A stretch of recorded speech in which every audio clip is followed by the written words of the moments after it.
here to speak with Kausar Mohammed today about everything that she's doing right now. So how are you doing? I'm feeling good. Happy to be talking to you.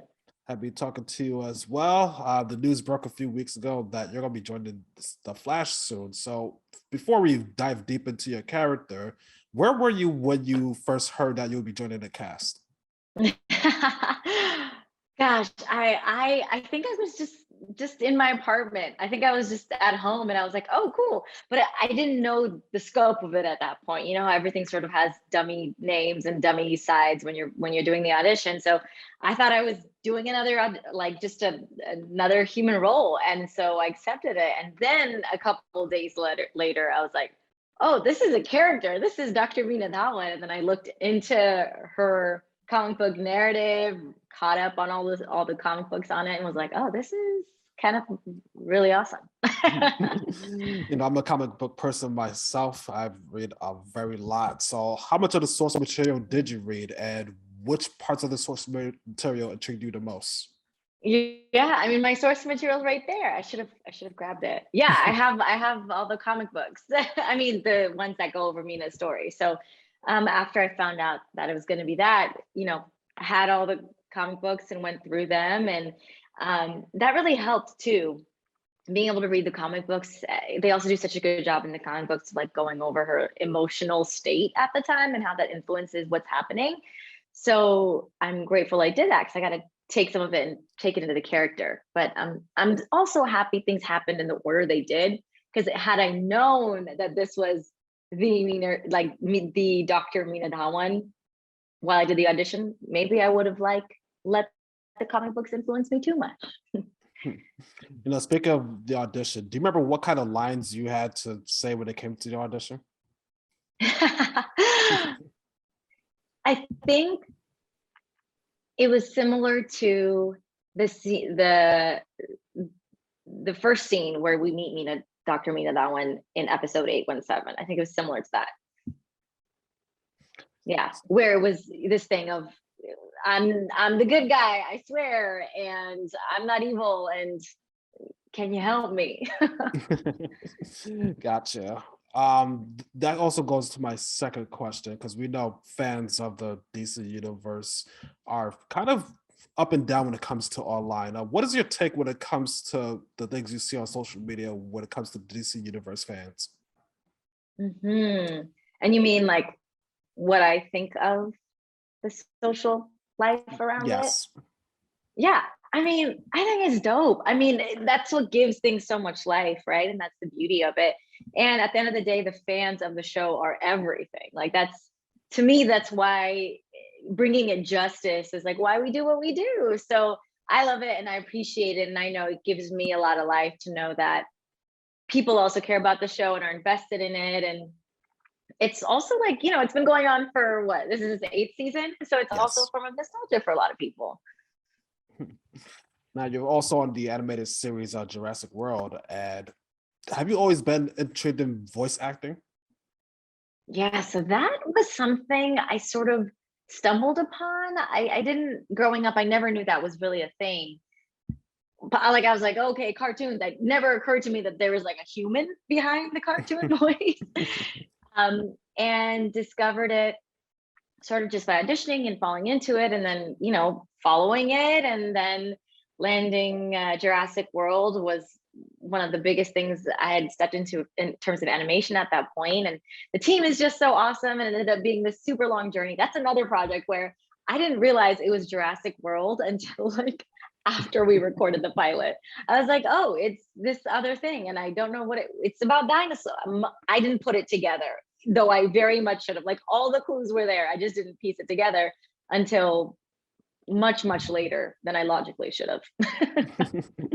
Now, speaking of the animated series, when it came to voice acting, was there any particular point in time where you felt like I am going to give it my all here, whether if it's screaming or yelling or doing it this line? Was it at any point where you could say that I'm going to give it my all? Oh my gosh. I think if there's one thing voiceover taught me, it's like, oh, you got to give it your all. You know what I mean? Because there is no face emotion. There is all you have is your voice. So I feel like what voiceover has taught me that goes everywhere else in my acting is it always has to be your all.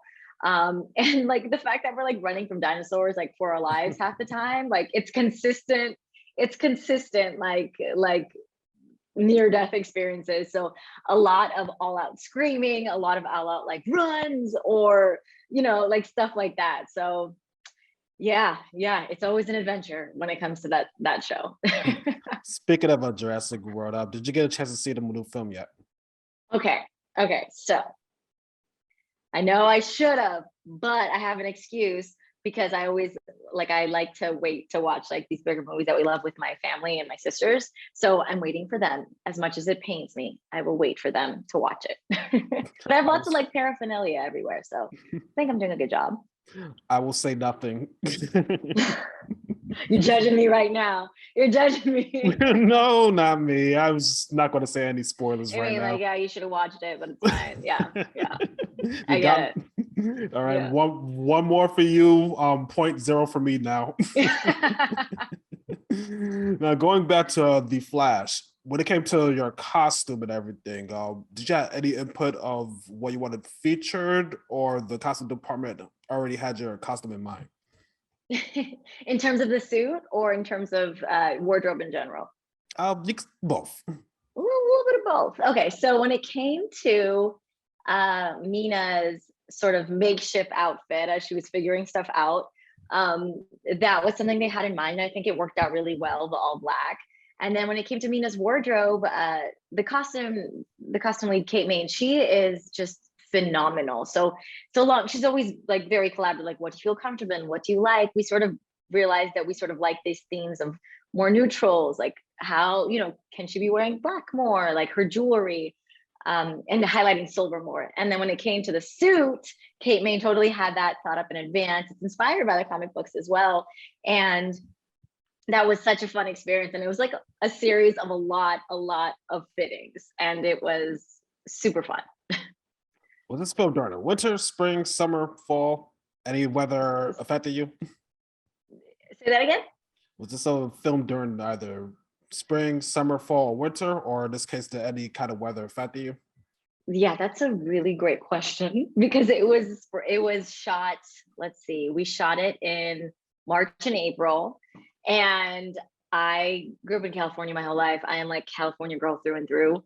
And in that suit, I was freezing to death in the like Vancouver weather. I just was not built for it. I'd be like shivering in between takes. And like I learned, what are those, like those hand warmers? You know what I mean? Like those. Yes. Yeah, like I didn't know what that was, just learning what cold life is. I mean, and it probably wasn't even that cold. I just wasn't built to handle it in a skin tight suit, Yeah, I'm gonna experience that hot weather next month when I go to San Diego for Comic-Con. San Diego, yep. It's a beautiful time. San Diego's awesome. San Diego's weather is awesome too. My final question for you, whether if it's voice acting or acting in person or some of the other general things that you do, what do you get out of the most when it comes to not only these opportunities, but also as yourself as a person? I think representation matters a lot to me. There's like this, Issa Rae has this in her autobiography, she quotes Junot Diaz, and it's kind of this idea of like only monsters are taught that they don't have reflections. Like, vampires don't have reflections, ghosts don't have reflections. So, when you come from backgrounds that have been traditionally marginalized, it's like you don't see your own reflection in media. And then we grow up thinking that we're monsters in certain ways, or not, we're not worth existing on screen.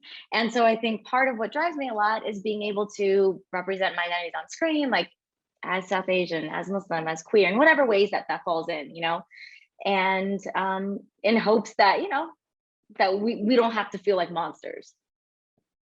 Representation matters. Representation matters in so many ways, Thank you so much for your time today. I had a great time speaking with you.